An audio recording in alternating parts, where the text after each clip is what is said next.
Topic Podcast. All things Nintendo.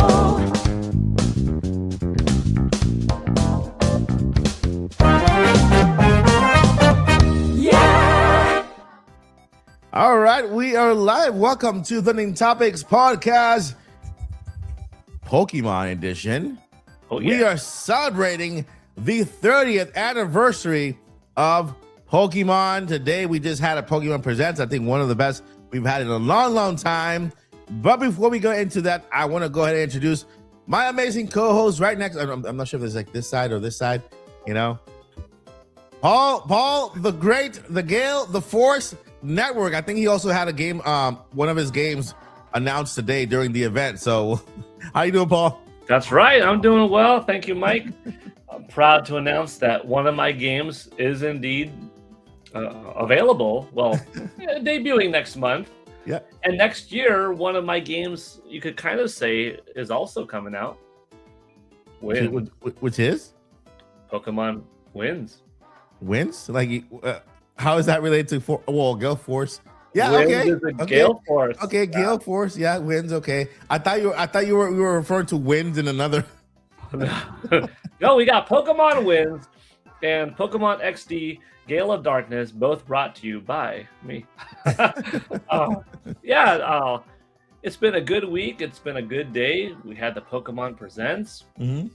I'm pretty stoked. It's also Resident Evil Requiem Day, which I'm supposed to get mine in the mail, hopefully by the end of the day, because I'm looking forward to some late night playing and just getting scared, playing with my wife on the couch and having a good time. You guys like that? You like to be scared? You like that suspense feeling in video games? I like it. It is scary. I'm not going to deny it, but it is fun.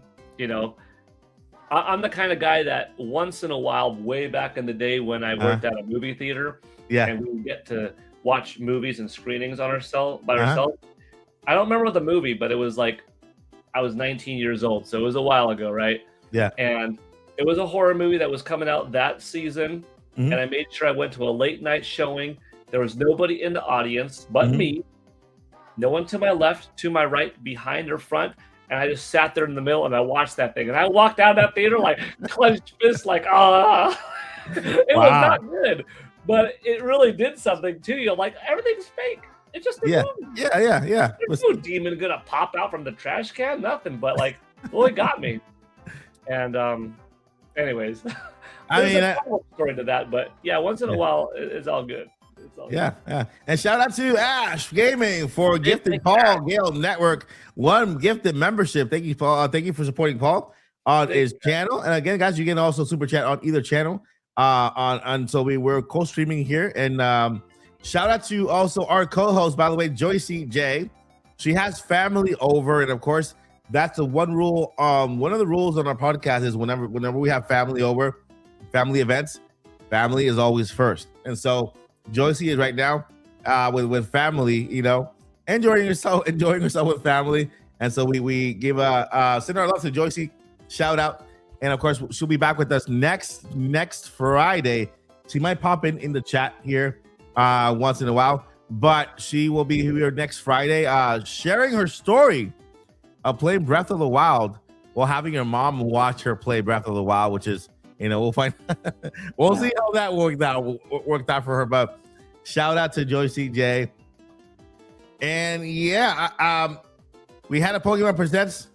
Paul, I forgot to ask you, are you currently playing any game right now?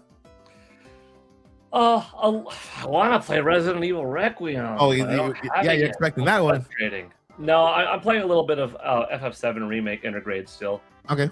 I'm slowing down a little bit on it because I am kind of close to the end, and I don't need to rush through it. I already played it 5 years ago. I'm just taking my time at this point. Yeah. I did start that game on Switch too. I had completed it on Switch, on Xbox, on PlayStation 5, and started Rebirth on PS5. Yeah. And so I think I stopped completely playing on PS5 so that I can play it on Switch.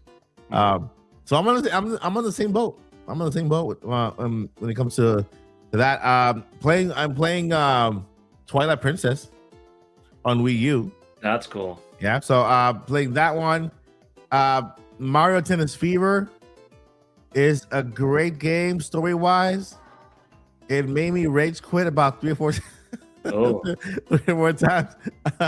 I'm not an easy rage quitter, and Mario Tennis Fever is that good. To me, that's a compliment. When it makes you rage quit, when I mean rage quit, I don't mean throw the controller. I'm not that type of rage quitter. Yeah. I mean like, oh man, so close. That type of rage quit. Like, okay, let me just take a break. Too much, you know, because when you're playing at the max difficulty, and the match is going back and forth, and then all these power-ups come, and all of a sudden the volcano power-up come. It becomes chaotic, and you're just close to beating it, right? And then you lose the very last second like that, or a tornado catches you, or lava catches you, like right there. Like, oh man, that type of rage quit. You know, the relaxed type of okay, let me just take a break here. You know, but I'm really enjoying Mario Tennis Fever. It's a very good title. And so that's what I've been playing lately. Pokemon Presents happened today. We're gonna be talking about today. We're gonna be talking about that later on in the podcast. Shout out to everyone in the chat today. I feel like we had a really a super chat came in earlier during the offline part of the podcast that I don't see right now. I'll try to find it and I'll highlight it later on. But thanks in advance for that super chat. It was a really good question, and so I'll try to get to that beforehand. Let's see here. All right, so Pokemon Presents happened today. We're celebrating the 30th, not the 40th anniversary of the podcast. We're gonna be sharing a little bit of some really fun information on Pokemon, right? And to set the vibe, because it's important for us to now know how everything began, right? Set the tone for the 30th anniversary, and then enjoy how far Pokemon has come until that big announcement we saw at the very end of the presents today, which we'll also go over and rewatch also. So if you're listening to it on Spotify and Apple Podcasts, we'll do our best to describe the trailer, but you can also catch us here either at the Paul Gale channel or at the Mike Odyssey channel in the pre-recorded podcast way. Okay, so let's go back to 1996. I wonder if I have some retro music, some like really retro music from the 90s. Let's see what we have here. That's not it. That is not 90s music. Is that considered? Can't be it. Let's see. I mean, this is retro. Right? That's retro. Or maybe this one.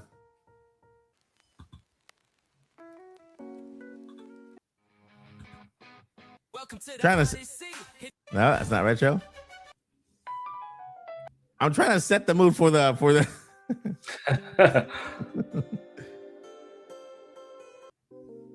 I think that one was actually good. This one. All right, that's kind of that feels kind of retro from the 80s, right? All right, so everybody in the chat, close your eyes. If you're driving, do not close your eyes, please. Don't do it. Don't do it. We're gonna go back in time to 1996. It's hard to believe it's been 30 years since then, right? Right, Paul? Yeah. Kind of feel old because I remember 1996. The Nintendo 64 didn't even come out yet. Yeah, and to me, I associate that year with me moving back from Puerto Rico to Florida, where I live now. And so I moved in 1989, 1988 to Puerto Rico. And then I moved back from Puerto Rico to Florida, to the States in 1996. I'm like, I can still remember everything. Like, how is it that 30 years ago? You know what? That's not cool. Anyway, moving forward, the song that was on the charts in that year had a very catchy dance along with it. Paul, can you do that dance? It's like this. The Macarena? This, yeah. I remember. The Macarena was the song of the year that year. the one hit wonder with the dance. It was a Spanish song with the hips moving and everything, and the people were just going crazy over the Macarena. And people were still using pagers. People were still using pagers, including myself. Nintendo releases a game about bug collecting on the aging black and white Game Boy. It was an underdog that doubled the console's lifespan. Oh, you want to take over what that game also did? Well, to a 7-year-old console in Game Boy. Now we're talking Japan. United States didn't get this game, which is kind of weird. Like, I don't want to distract ourselves too much, but yeah, the game came out February 96 in Japan. A whole year later, April 97, the anime came to Japan. And then a whole year and a few months later, the anime and the game came out September 1998 in the United States. But just to rewind a little bit, yeah, the game brought with it 151 Pokemon, as we were reminded this morning. And then looking back at the last 30 years at the empire that it has become, it has gone from 151 to 1,025 Pokemon. Insane. Not counting the new folks that are coming with Gen 10.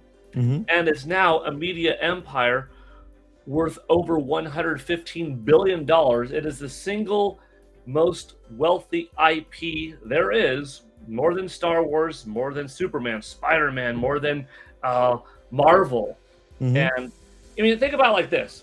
Paramount just bought all of WB for $111 billion. Pokemon's worth over $115 billion. If anyone were to ever buy Pokemon, like, let's do it all, it would be far past that. Just put a little context. And, you know, today in the Nintendo Switch era, wondering, is the franchise still relevant? Not only is it relevant, but in this era, 2 records were broken.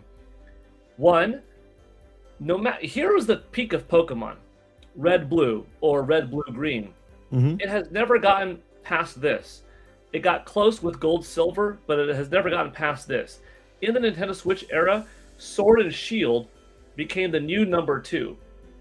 Then Scarlet and Violet became the new number 2.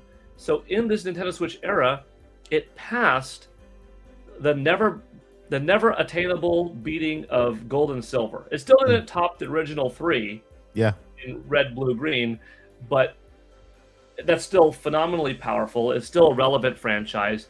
Today we got the shadow drop of Pokemon Fire Red and Pokemon Leaf Green, which is so crazy because those remakes of the 1996 original pair came out in 2004. There was only 8 years removed from the original to the remakes, and now another 22 years from then to now. So talk about evergreen.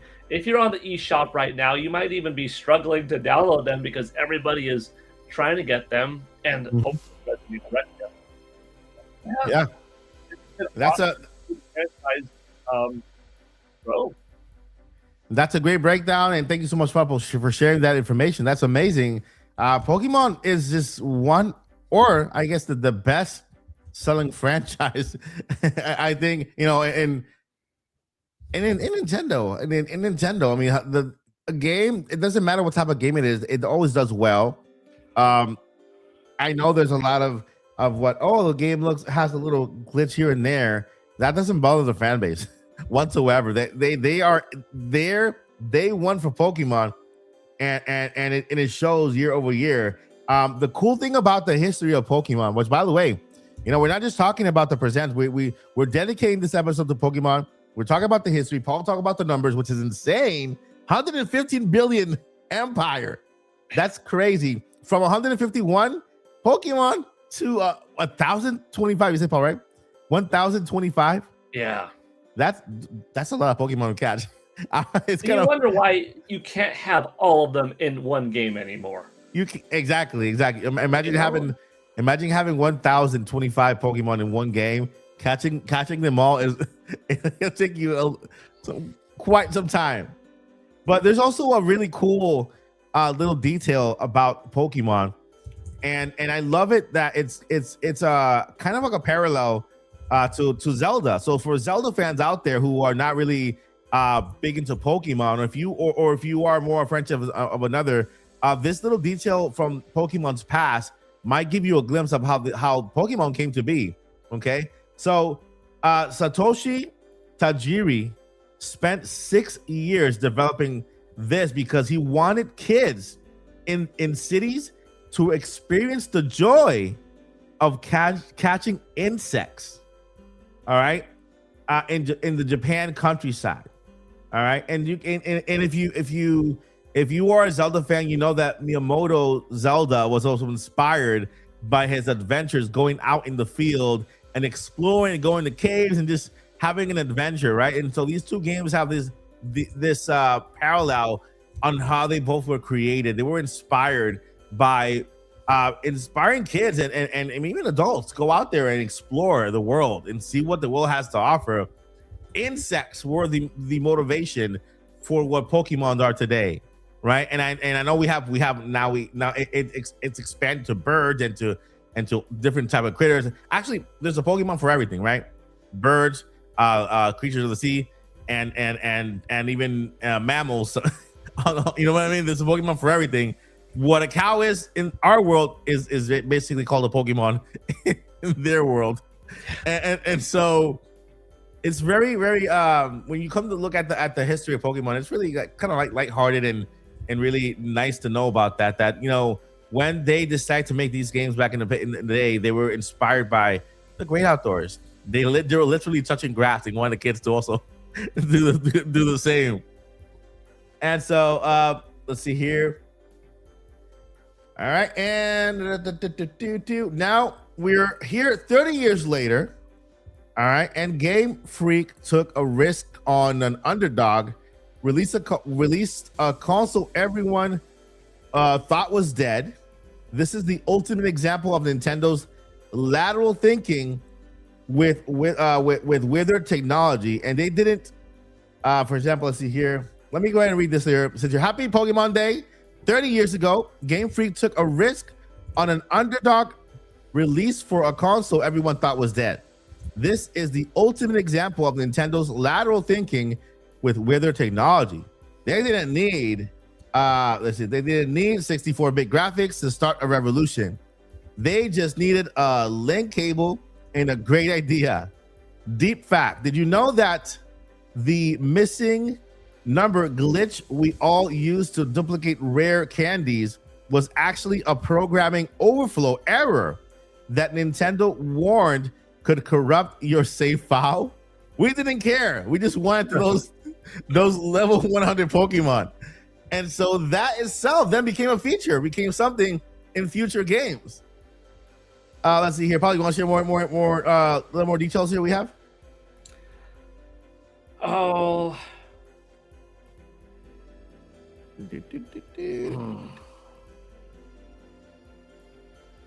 What else do we have? I mean, there's specifically on the glitch. Did you live through it? Did you live through that glitch? I had friends feverishly trying to do rare candies on all 100. Yeah. I didn't obsess over that, so I played the game without like trying to go through the exploit. Mm-hmm. So no, I don't have too much to contribute on, maximizing that glitch. Yeah. I remember it being all over. I remember, like we mentioned, Pokemon, it was a new thing, and the craze hit Japan. But without internet back in the day, we didn't really experience it for ourselves for a couple of years. But I remember being very intrigued by all of the magazine coverage at the time, flipping through old Electronic Gaming Monthlies and Nintendo Powers and seeing their take on this big new thing coming to Japan that eventually would come over here and what it could mean. And getting kids out of the house, connecting people once again together, inspirations to reconnect folks with the Game Link cable, and just how much life it breathed into the Game Boy. But Yeah. And before we jump into the event that we have today, I want to share just another little detail that I think it's super interesting, right? Just like Zelda was the first game to have an internal storage, like internal battery, right? Because in NES, I think that was the only game where you could actually save your file and select from your saved files to continue your game, and because the game itself had an internal battery. Pokemon was the first game to have a save file with what's called a living digital signature, meaning you have a character within the game that you kind of raised yourself or trained yourself, and then that game saved, and you can come back and that character is still there dependent on you. And so that is super interesting, right? Before every other game out there that like any other simulator, any other game that involves you raising or keeping track of or maintaining, like we have a lot of farm simulators now, which is considered the same thing, like a living digital signature. And so Pokemon was actually the very first game to have that, to kind of keep you coming back to it into your save file, because you have a digital figure, a living signature that depended on you, So that's very, very cool. And today, during the big event, Nintendo, Nintendo, the Pokemon Company, and Creatures, let me go ahead and see if I could share the screen here. And here we have it. We had today the Pokemon Presents, celebrating the 30th anniversary. When this finished, I said, this is how you do an anniversary, because the anniversary was part of every single announcement on the show, right? They did a very nice intro to the anniversary, right? They gave us that little collage of all of the titles, all the Pokemon titles, kind of taking you down through history, hitting that nostalgia feeling, right? And showing all the titles back to back. Then they went on and gave us all of the updates that, of course, they normally do on every single Pokemon Presents, but with that Pokemon anniversary flair to it. And then ending, of course, with the Gen 10 announcement of Pokemon Winds and what? And I would say Winds and Oceans, but Winds and Waves. Yeah. And so I want to go ahead and take it over to Paul. So Paul, you can tell me what are your first impressions of this event, and what stood out for you? First impressions, very positive. Pokemon is a franchise that I really like. It's not one of my, top 3 favorite IP in all of gaming, but I really do like Pokemon.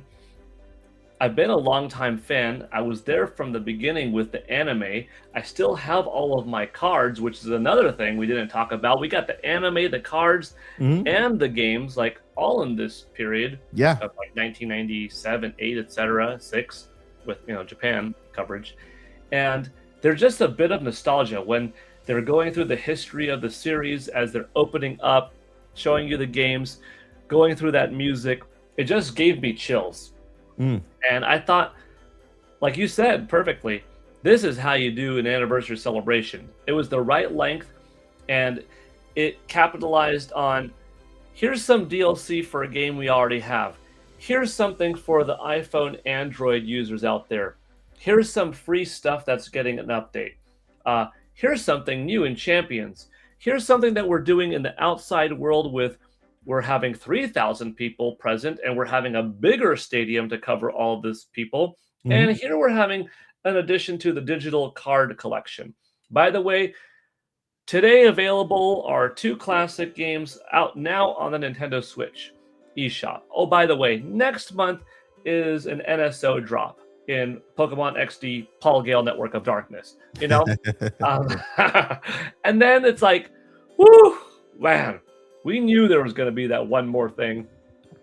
Getting Pokemon wins and Pokemon waves. I thought the generational leap forward was the best we've seen in a while.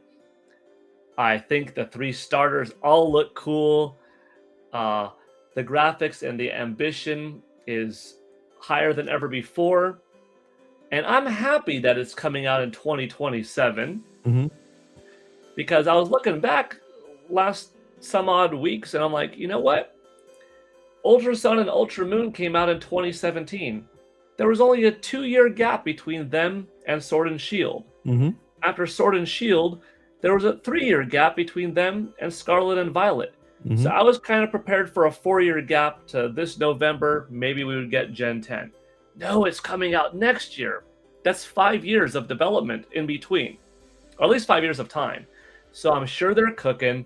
I'm sure they want this to be a big hit. We don't know if it's like April 2027 or November 2027, right? We have no idea. But the trailer was good. It even said, not representative of final game footage. So it's as look at any Nintendo game when it was shown off at E3 and then when it came out, it always looks better later. Mm-hmm. And even though this isn't directly Nintendo, it's Game Freak. Yeah. This will look better. You're at the footage right now. I'm like, hold on. Are we going to have underwater exploration? Yeah. Could we be on a sailboat or on a Pokemon, hop off, go underwater and like snorkel around or scuba dive around or have a Pokemon take us through the underwater stuff? Mm-hmm. It definitely has a lot.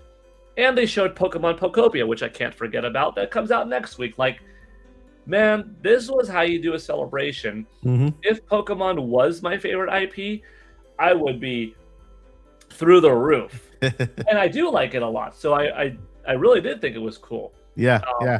Maybe the only thing that I could have seen that they could have done that they didn't do was any collaboration piece, like here's a new Lego thing, a new collab with Reebok or Nike, Adidas, or something else of that nature. But aside from that, no, they kind of hit every metric. Of course, if they did have a live action movie in the works, that would have been really cool, either a sequel to Detective Pikachu or something brand new. But aside from that, because that might not be in the works for now, and aside from no collaborative piece, we just got the Pokemon Charizard, Blastoise, Venusaur Lego statue reveal. I mean, the Lego piece reveal. So we can't be.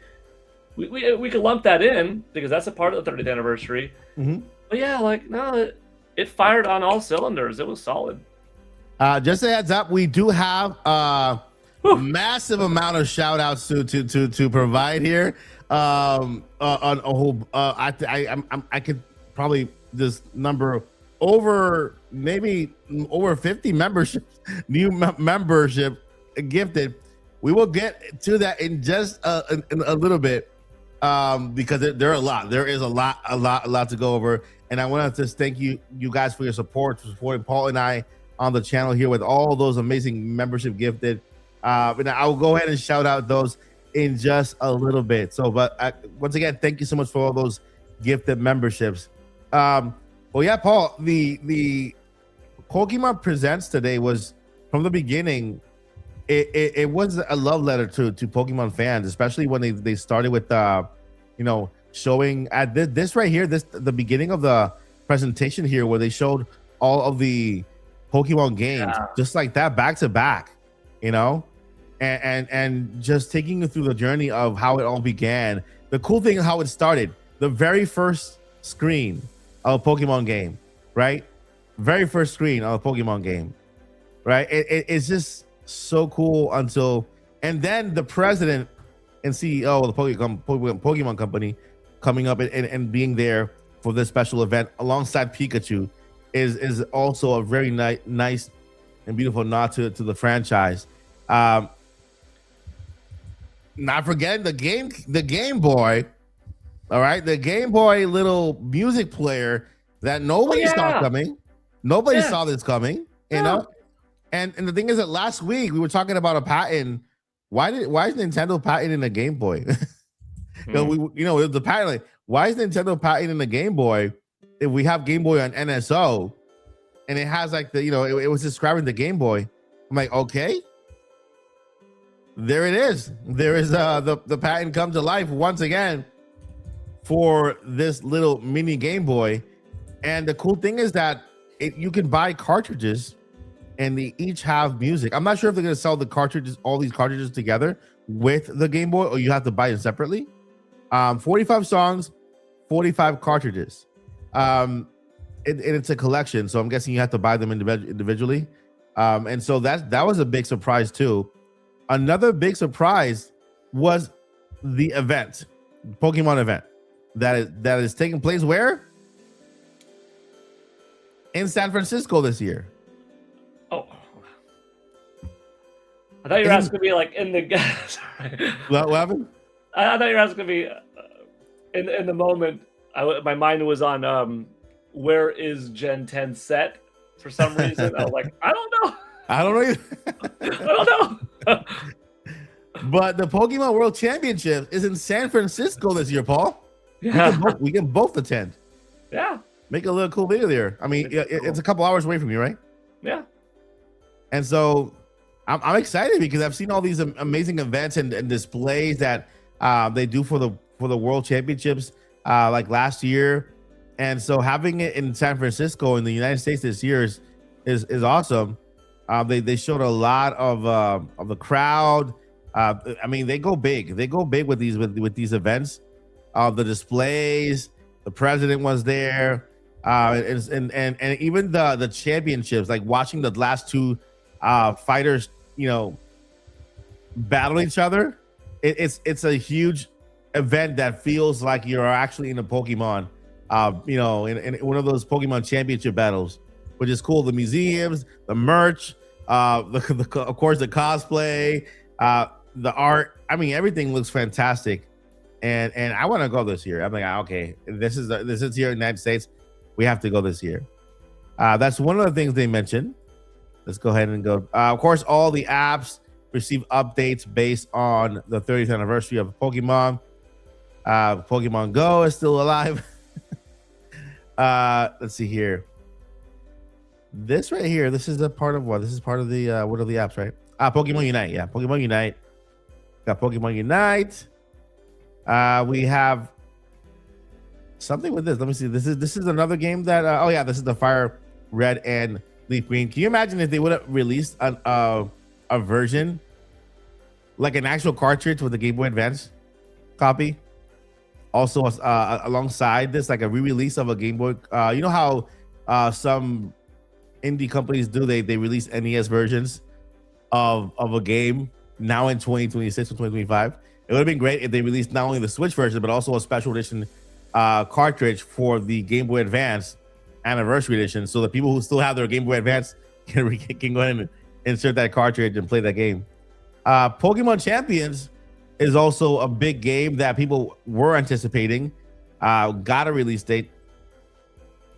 Let's see here. An update to Pokemon Legends Arizona. Also there, and of course, the big reveal at the end. Of course, Pokopia is a good one because we got to see information that was new to us. At the beginning, when they mentioned Pokopia, I'm like, wait, didn't we just get a treehouse? Right? And I'm happy they showed more information because we didn't know anything of any of the information they showed us during the presents. Like, we have a Roto radio to play music, and you can set the music of the town to have this music in the background, which is really cool. What else they showed here? The evolution of Pokemon also. I didn't know that you could. I thought that we had a set Pokemon, and they kind of stayed that way, but they actually evolved, which is pretty cool. I wonder if this game, like, Pokemon games don't sell poor. They all sell good.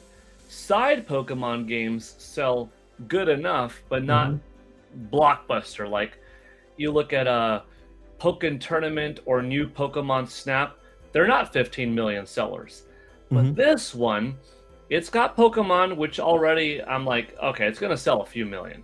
Yeah. But it kind of taps into that Animal Crossing, Yeah.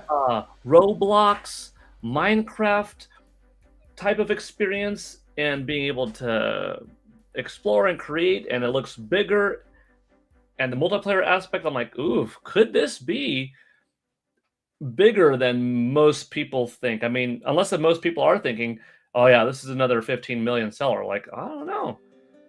Yeah. It could end up being pretty significant.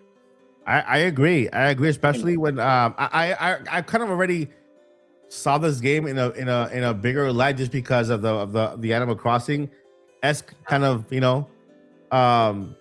but yeah, when they started showing so much more how big the world actually is, the sandbox elements, the crafting, and then today they showed you can build you can build like you can put together statues and with friends. That's cool. And so this is insane. With Animal Crossing, you got your 10 villagers, including yourself. The houses are already there, predetermined. You get to furnish a couple of them. Here, you get to technically build a house for every single Pokemon that joins you. Not only that, but you can also you get to terraform, you get to plant, you get to harvest, you get there's just so much. This game here is so much bigger than Animal Crossing New Horizons, and I keep telling people that like this game looks a lot bigger, and they proved that this game was way bigger than Animal Crossing New Horizons, and that's why also I 100% agree with you, Paul. This game could be a multi-million seller, and not only that, but it's a game that the replayability of this game is just massive, insane. And this is just a base game. This is just the launch one, not to mention all the updates that might come later on with it. And so Pokemon Pokopia, watch out. It's gonna do great things. And I believe, look at this part right here. They're building together in a Minecraft sort of way. Yeah. This reminds me. Yeah.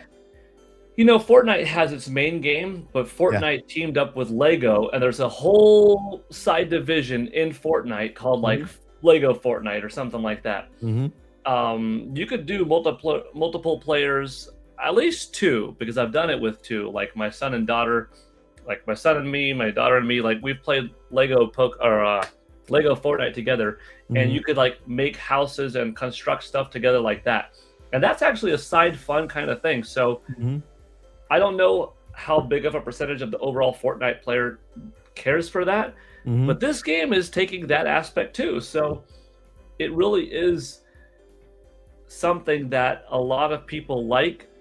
And as long as you also like Pokemon, maybe you don't even have to like Pokemon to like it, because if the building allows for so much creativity, you might not even need that. But I think if you do like Pokemon, this is going to be a title that is like an evergreen kind of title that you're just playing a little bit all year round. And like the good thing is it comes out next week. So the following week, we will instantly get to see at least how well it did in Japan with the Famitsu sales. For sure. Oh yeah. For sure. And then if you look at this for the audio listeners, we're looking at Pokopia, which is a massive sandbox adventure type game where you can build your own little city. Not only one, but you travel different places. Right now we're looking at an image displaying like the village. That itself looks like as big as Animal Crossing New Horizon, right? And so not just that, but they also showed in the trailer different areas, so many different areas of the game where you can travel to. Like if we go here from the moment they're building, they actually tell you where you can go. There's so many areas you can travel to in this game with friends. Right now you see friends building, making little areas. Look at this right here. Look at this massive place here. It looks like ice.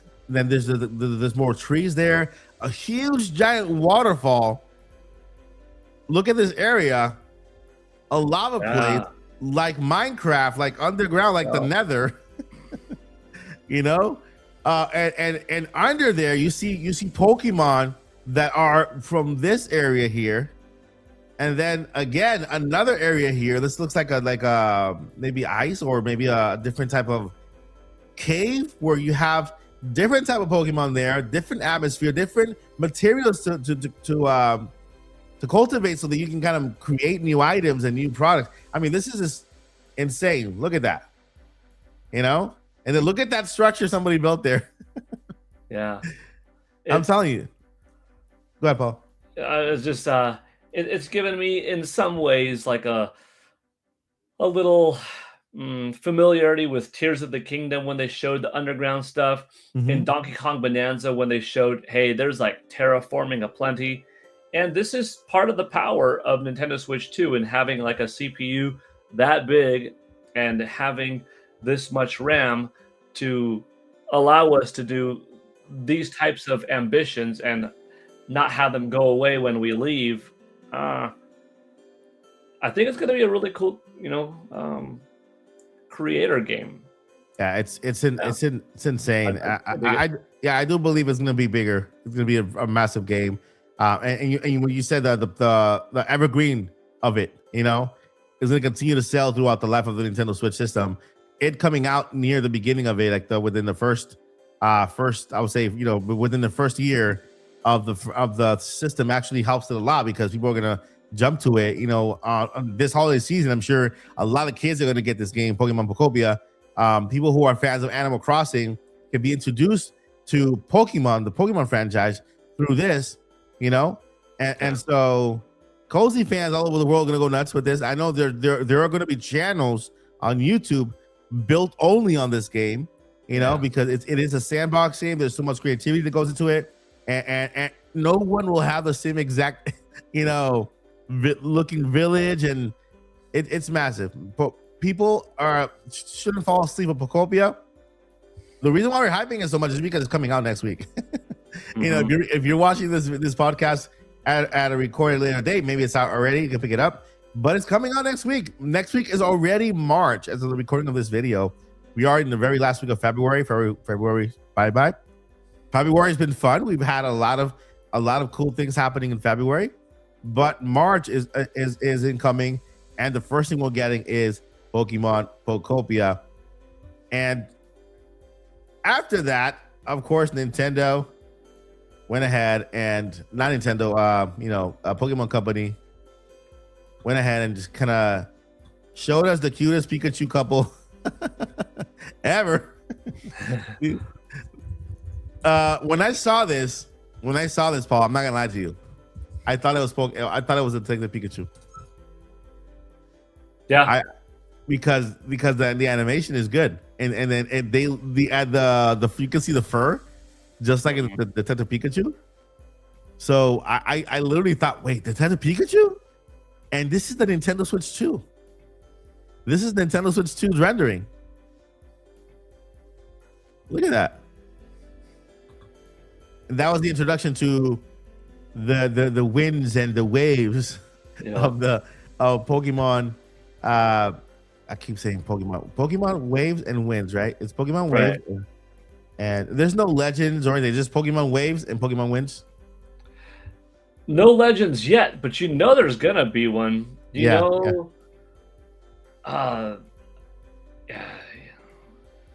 Do you consider Legends like a mid release game? For example, let's say this one comes out. You mean? Sorry. You meant. Okay. Sorry, I meant the game doesn't have a legend in it. That I thought. Oh yeah. There will be like, that NT or that Ho-Oh or that character. You meant okay? Sorry. Yeah, I meant like in the name of the game, like Legends Winds or the Legend of the Winds, Waves, and yeah. I say let them cook. Look at these three. Look at these three. That's a good starter lineup. It is, especially the little doggy in the middle. Yeah. Too much. Yeah. What's the name of the doggy? Pombon. Pombon. Yeah, Like Pombon. Pomeranian kind of. So we got Brout, right? Brout. Brout. And of course that works because the brow, look at the brow. Yep. And then Gekwa. Like You a got, aquatic Gekwa. Pombom, who went viral today, Whew. and Gekwa. Yeah, Gekwa. Look at the waters. water. Yes, exactly. Man. Ooh, is that a legendary Pokemon in that shadow there in the sky? Clouds or something. Yeah. But this is I think this feels like a Breath of the Wild moment for Pokemon. Like the visuals, the graphics, and I truly feel like this feels like a Breath of the Wild moment. Look at those waters, and then you go underwater, Mm-hmm. and you see more Pokemon. And I don't think they will be showing this for any other reason other than you can actually go underwater and explore, which is something massive that we've been wanting in the Legend of Zelda forever. But you know, Pokemon wins in Pokemon Waves. Coming out in 2027. And so there you have it. This is that was a finale for today's Pokemon Presents. I have to give this Pokemon Presents 9.9 out of 10. What's your score, Paul? Oh, I was gonna say an A, but yeah, like it's it's 9.5 or 9.7. It's something up there too. I mean, there's nothing bad about it. Yeah, And exactly. there was plenty of greatness about it. Uh-huh. So, I mean, I guess like a 9.5. Yeah.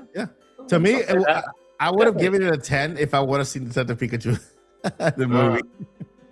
Something movie related. I think we had a little bit of everything. Even the show, Pokemon Concierge wasn't part of it.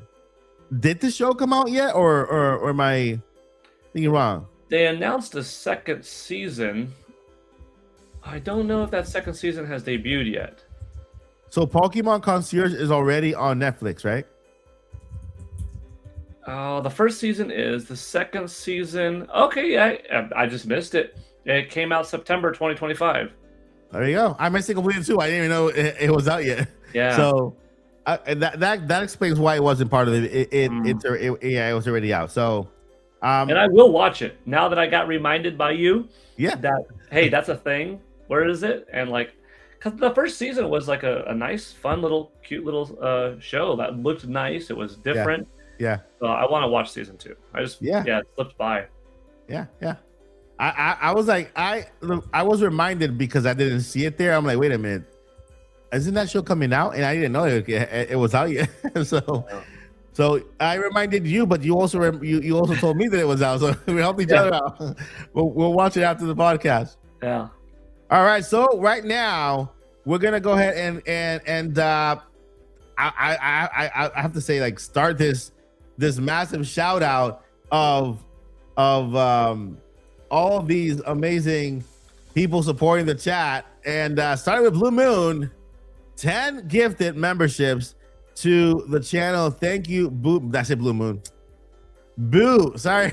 Boo Mini. I want to hear it. Boo Mini. The other one I said Boo Moon. Boo Mini. Thank you, Boo, for your love and support to the channel. I appreciate you more than you know. Boo didn't stop there. She went over to Paul Gale Network and gifted 10 more. Woo. Thank you, Boo. And then Boo makes a return with 5 more gifted memberships. Thank you, Boo, for your support. And then Boo continues to make another support with 10 more gifted to the Odyssey. Thank you, Boo. You are great. And doesn't stop there. Boo returned to the Gale Network Force and offered 10 more gifted memberships. Boo, you are great. I think we need to. I sent Boo a gift at one point. I think I have to send her another one. Send another gift. For just to say thank you for all the amazing support. Then we got Mr. David Patterson with the 10 to Paul Gale Network. Oh, sorry, 5 to Paul Gale Network. Then we got David Patterson. Dream a little more with the 5 to Paul Gale Network.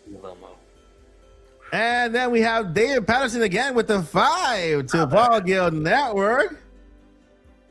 Then Blue. Now we have Blue Moon.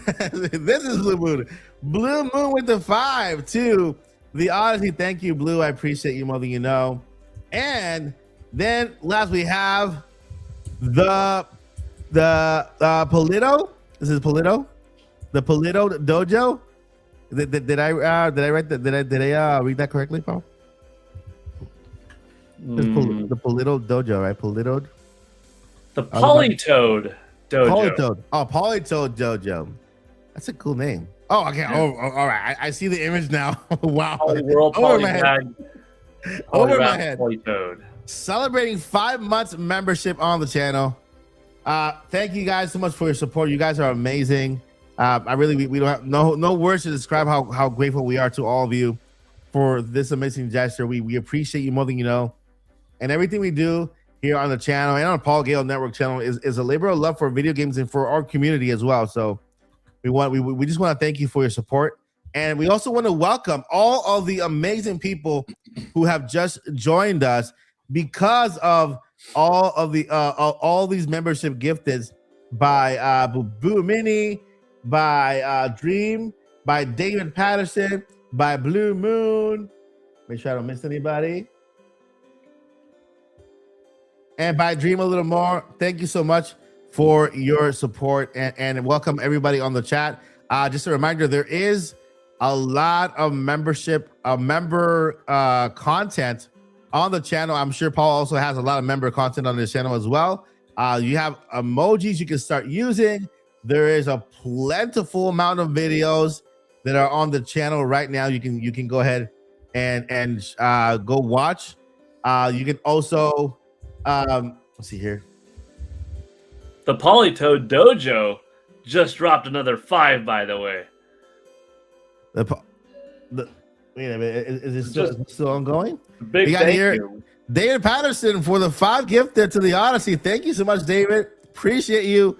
More than you know. What's happening? What's happening, Paul? What's going on? We're feeling the love from the community today. Thank you so much. We appreciate Big you. support. We're being overwhelmed here, overwhelmed with all the support from the community. You guys are, I really, if I go too deep into how much this means to me and to Paul, I don't want to tear up. I'm not gonna do it. I'm gonna be celebratory and Pokemon 30th anniversary, and I just want to say thank you guys. Thank you for everything. You guys mean the world to us, and we appreciate your support. And yeah, it's a pleasure to have these platforms and work to give you guys the best content ever and possible in a family-friendly way. You guys don't have to worry about who's listening in the background. You can have the TV turned on all the way to the volume up and enjoy the content with together with your family. Paul and I are dads, right? And so we both make contents that our kids will be proud to watch one day when they're watching later on with their kids. Hey, that's Grandpa Paul there making his content, and the same thing with Grandpa Odyssey. Yeah. Back in his day. And so we both take a pride in making sure that our content is as family friendly as possible. It's not that we're making kids content; it's that we make sure that it's good for everyone. Everybody's welcome. And so it's rated PG for Paul Gale. Paul Gale. Mine's rated O for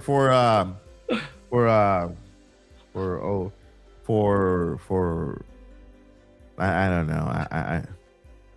For oh my goodness, what great. All right, friends. It's good stuff. It's good stuff. Yeah, it is.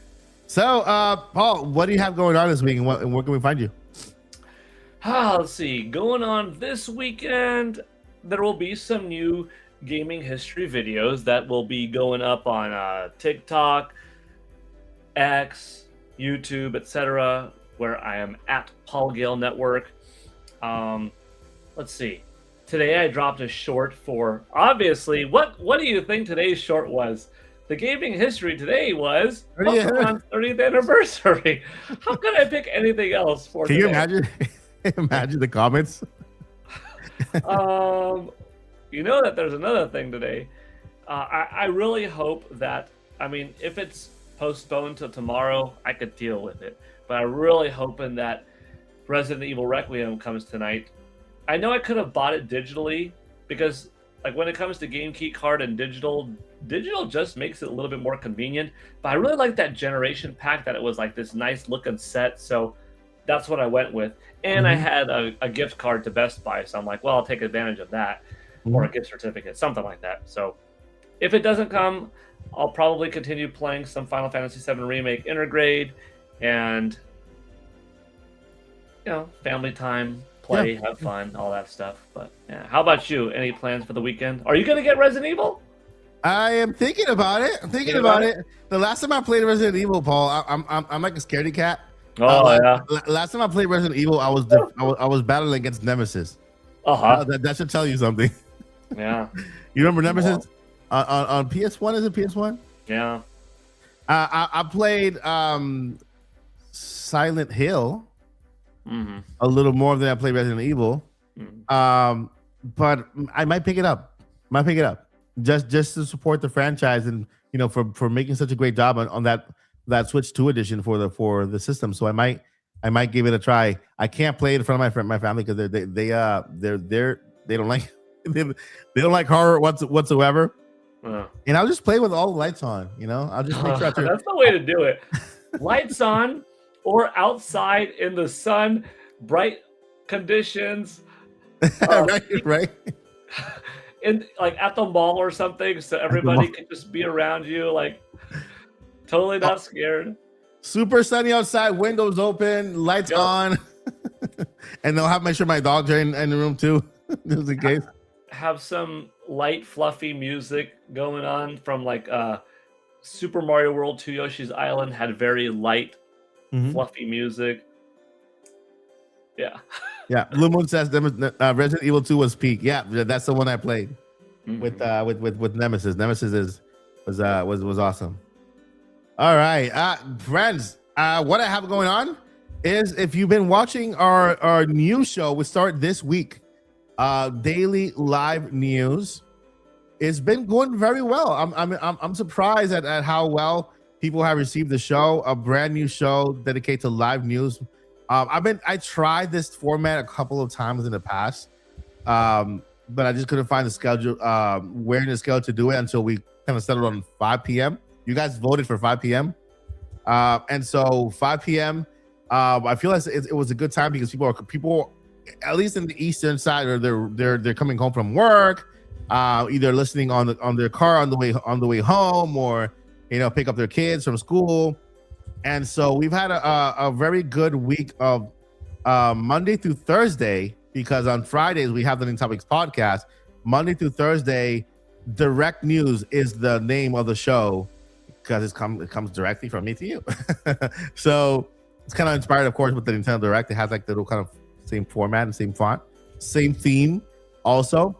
And one thing that I announced in the past this episode is that I am starting a new podcast.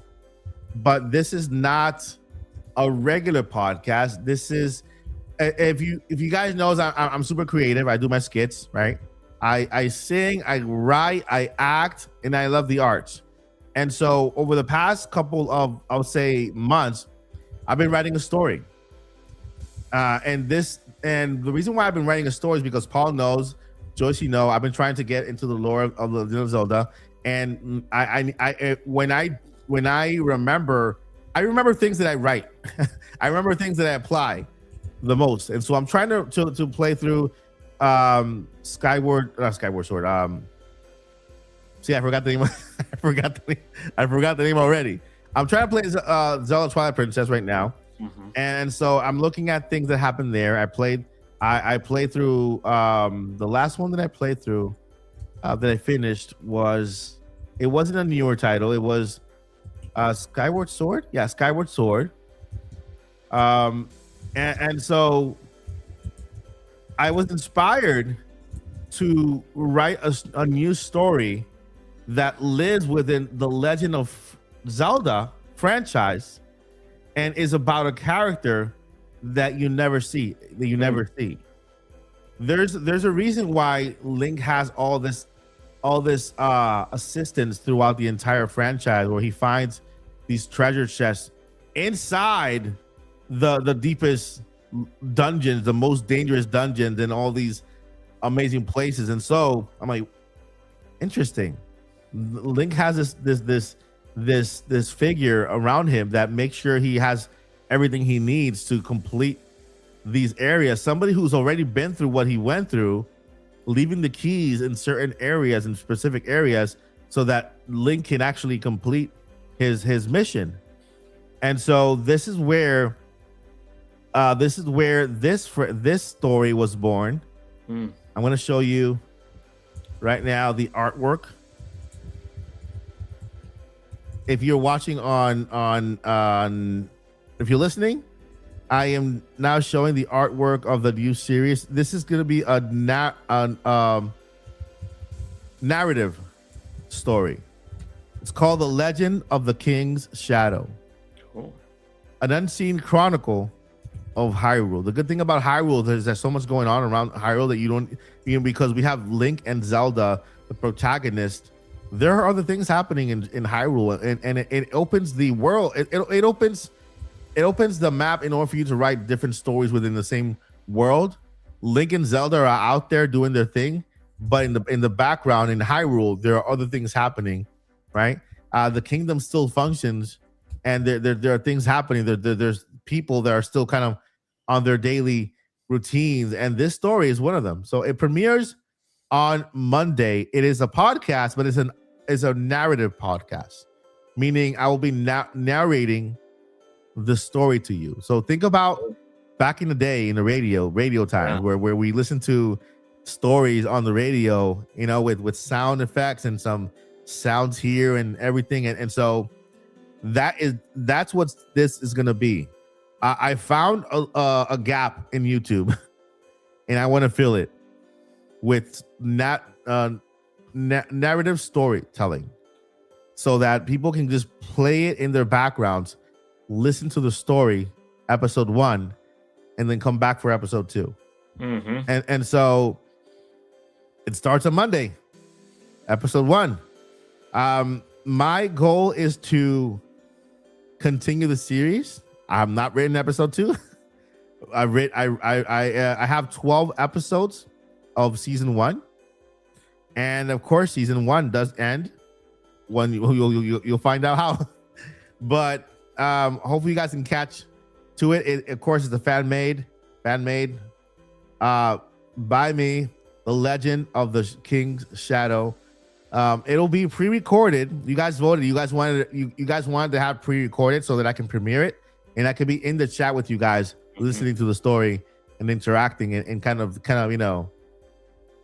All right, so that's one. This is one of the biggest things I have going on.